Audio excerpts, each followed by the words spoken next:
Hello there. Um, we live in very interesting times, and I think they are indeed strange times. We're in territory that the human race has never seen before. Um, you could say that really began a long time ago with um, electricity and gas and oil-based products that really transformed humanity. So it's put us on a sort of exponential curve in terms of technological change. So, I mean, you're talking like late 1800s when all this sort of really began, where you first started to see things like gas lighting. But I don't mean that, the psychological term. I mean, as in actual gas lights that were powered by gas. Um, they were quite dangerous, actually. Used to get explosions from time to time, houses burning down, things like that.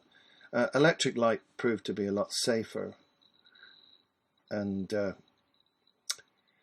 from you started to get combustion engines. I think diesel came first, followed by petrol, and they were terrible to begin with. You actually could have someone running along in front of the car waving a red flag to warn pedestrians, etc. That's how slow they were. They very, very quickly improved, but so now we're at the point where uh, computers have fundamentally changed the way we live. I mean, the idea of the computer sort of goes back to sort of the ideas of the abacus and sort of complex mechanical uh, calculating machines, like invented by Charles Babbage, a Victorian Englishman. And it had moved on from complex machines that were electromechanical or just mechanical through to actual proper electronics. The transistor really changed everything in from the sort of it's really from the late 60s that you started to see them being mass produced, and then they've got better and better and better and better. So and the first time I used a computer was an Apple II in, I think, 1979 or 1980.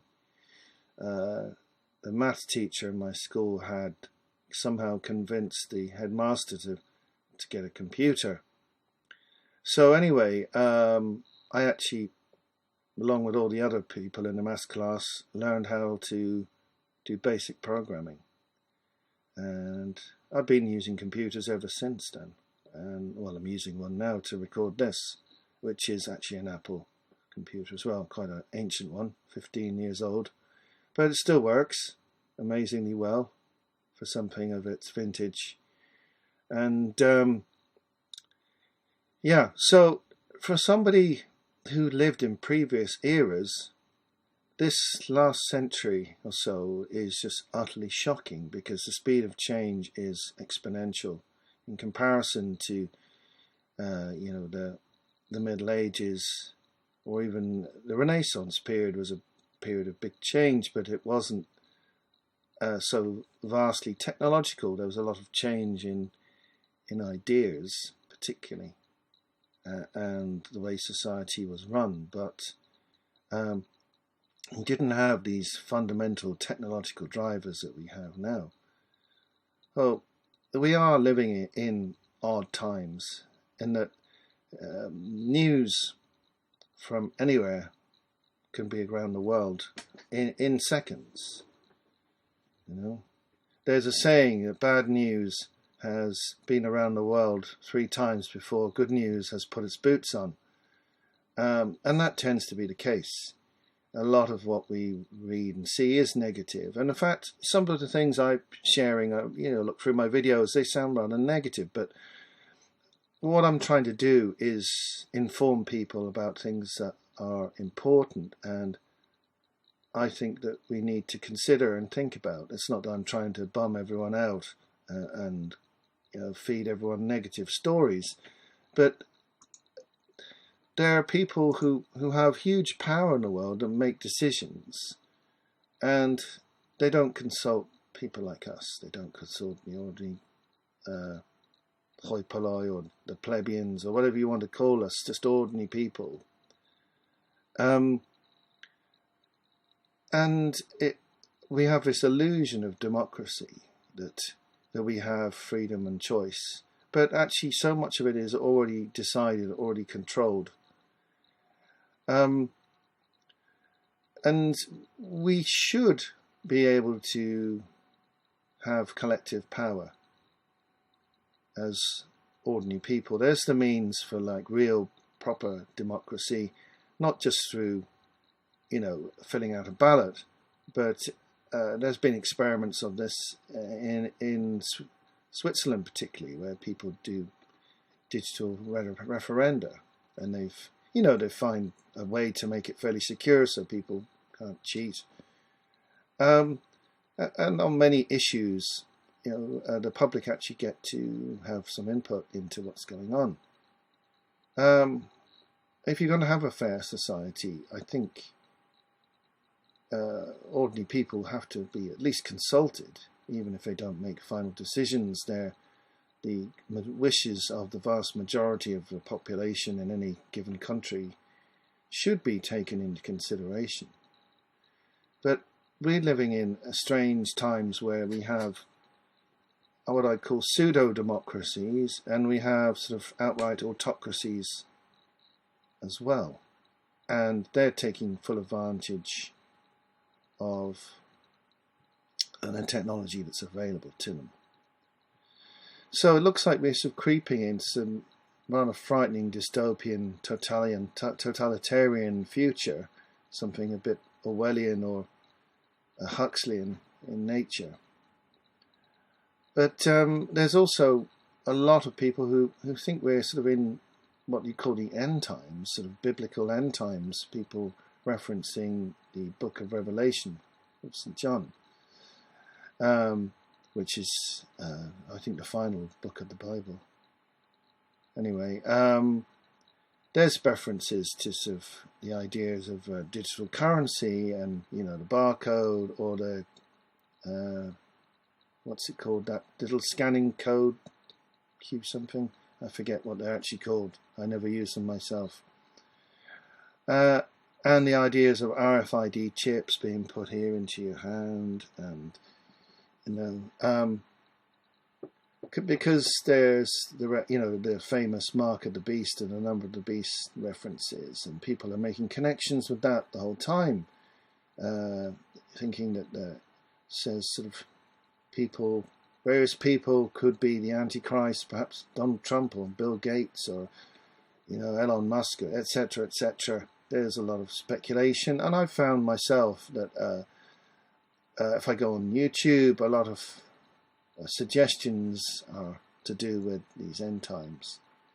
And I mean, it is an exciting time to be alive, because the decisions that we make in this next decade or so will shape the future of humanity. We have now sort of an emergent metaverse, which is getting more and more complex. I've seen videos where you had Mark Zuckerberg and some other guy talking to each other. They were like thousands of miles apart, but inside the metaverse, you had sort of very realistic reconstructions of them, almost photographic. So, it's really progressing. When the internet first started, I remember in the mid-90s, people said, "Oh God, this is ridiculous, it's rubbish, these websites are all crap and they're not any use for anything. It's just sort of like, a brochure or advertisement, really. It's not really practical. It'll never take off." A lot of people were saying that. It's just a fad, it will go away. And of course, they were completely wrong. And I would suggest that the metaverse is going to be similar. Maybe not Mark Zuckerberg's version of the metaverse, or maybe it could go horribly wrong for and they could go bankrupt, and there'll be someone else that will take up the mantle and create a sort of virtual universe that becomes the new standard, which will become what everyone adopts. there's always been casualties throughout sort of a technological development. Companies like Sinclair, he developed these ZX81 and the Spectrum computers. They were enormously successful, and then he made some unfortunate decisions which were disastrous. The company ended up gone, and they're just part of history now. There's various different word processors that existed, and they're all disappeared, and I think Microsoft Word has sort of supplanted pretty much everything.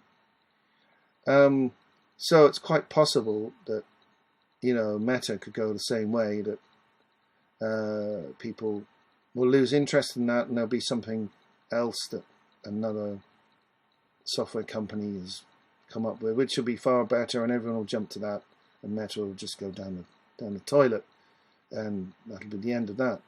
Who knows? Or maybe there will be the preeminent provider. But I'd imagine it's going to be some kind of universal system that anybody can get into from anywhere in the world. And I think you're going to see a divergence with people who want to live in this metaverse, spend maybe a lot or all of their time in the metaverse. And then there'll be a certain section of society who will decide they don't want that. They want to live in the real world. I think I'm kind of leaning towards that. I still want to have a computer. I want to be able to email people and do video chats, but that's really the extent of it. I don't want to actually submerge myself in a computer world. I like to have real things, like a real physical book to read in my hand. I like to, put a vinyl record on or listen to a CD and look at the cover, maybe even read the lyrics as I'm listening. I'm old-fashioned, I guess.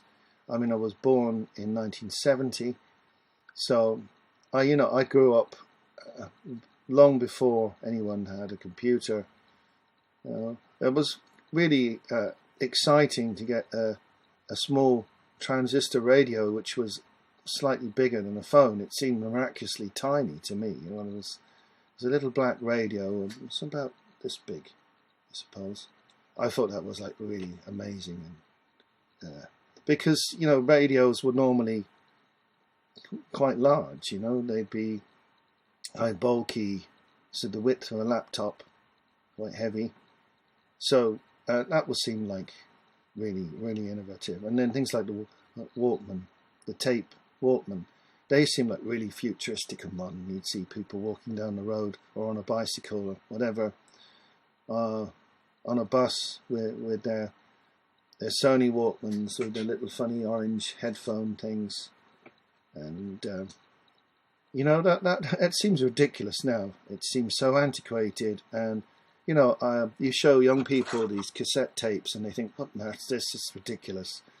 But the way things have moved, they've gone more and more towards sort of an isolation experience where you're interacting with others, but you're actually isolated within the unit. So with these headsets, you're shut off from the outside world with the earphones as well.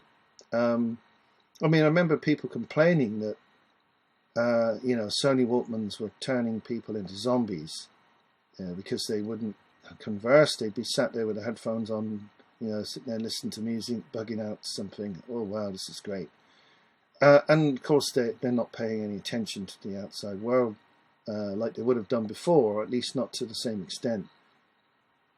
So that was considered by some people as like the beginnings of the ruination of human society. I mean, at the end of the day, we are animals. We are physical and spiritual and intellectual, emotional creatures, and we live in a physical reality, and we are sociable. We're designed to be social creatures. We learn and we find our way in the world through social interaction. So there is a lot to be said for cutting off human interaction as sort of being a detrimental thing, where your face is stuck in the phone, you're just sitting there like pressing the buttons, and you're not looking at anyone, you're not interacting, you got the headphones on, you're shut off, no, you don't hear anyone, you're just completely isolated from the input of the actual real physical world around you. And people would argue that that's even more extreme once you submerge yourself in the metaverse, that your whole experience of the outer world, the actual real physical world, is obliterated. Of course, with AR as opposed to VR, which there's augmented reality, you can carry on walking around, and but you're getting a sort of what some people would call enhanced version of the real world, or you might also describe it as a fake version of the real world. So again, there could be difficulties with that. So I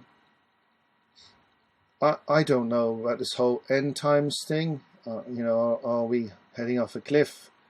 I certainly think there's going to be some difficult times ahead. Maybe possibly very traumatic for a lot of people. I think the world economy is on the precipice, on the edge of a cliff, and is almost guaranteed to have a dramatic collapse within the next year or few years. I'd be very surprised if that didn't happen. So that's going to have a big effect on people's lives. But whether it's end times, I don't know. I think possibly, rather than sort of an apocalypse in terms of destruction and at the end of everything, it may be more of a transition, a change in how society lives. And I think that could be either very negative, and being a sort of autocratic technological dystopian future, where we all live in a metaverse and we have everything fed to us and we're controlled and manipulated through AI, through authoritarian government, etc. Or it might be a new era of freedom for people, where we maybe have the benefits of technology, but we maybe learn to live in a more harmonious way with the world around us and with each other. I can only hope that would be the case, that we will follow a dual path of using technology, but